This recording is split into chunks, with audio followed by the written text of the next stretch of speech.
50, un succès mondial lié à un vrai mode de vie, à la Dolce Vita. Ses adeptes se sont retrouvés aujourd'hui à côté d'Annecy. Didier Albrand, François Dom. La Vespa est entrée dans l'histoire voilà déjà plus de 60 ans. 1946.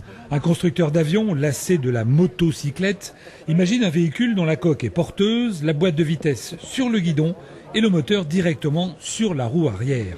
L'ensemble est un phénomène de technologie, d'élégance et de rusticité. Je l'ai depuis 25 ans. Je l'ai acheté à un copain qui était à Grenoble, qui roulait avec à l'époque. Elle était dans cet état-là, j'ai pas refait de travaux. Elle a été restée arrêtée pendant une vingtaine d'années dans ma grange et je l'ai remise en route en 10 minutes, un quart d'heure, le jour où j'ai décidé de m'en servir.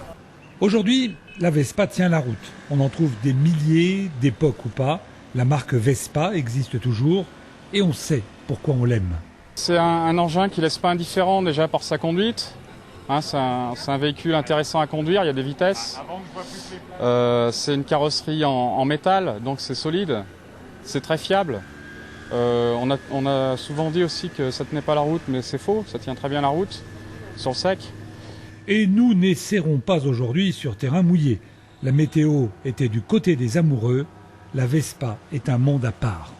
Il y a le nostalgique, le passionné, le bricoleur aussi qui bricole vraiment bien. Et puis moi je pense que dans l'ensemble, je pense que c'est la passion, quoi. Ça passe partout, ça tombe jamais en panne. Enfin, je touche du bois. Non, c'est sympa.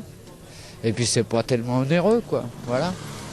Synonyme de Dolce Vita, la Vespa est devenue une image, un mythe. C'était le bon temps. Il paraît qu'elle revient à la mode. Ah, si le bon temps pouvait revenir avec elle. Et nous terminons par un rêve, enregistrer un disque, un rêve pour beaucoup, que des élèves de Tarare dans le Rhône ont pu réaliser. Les paroles et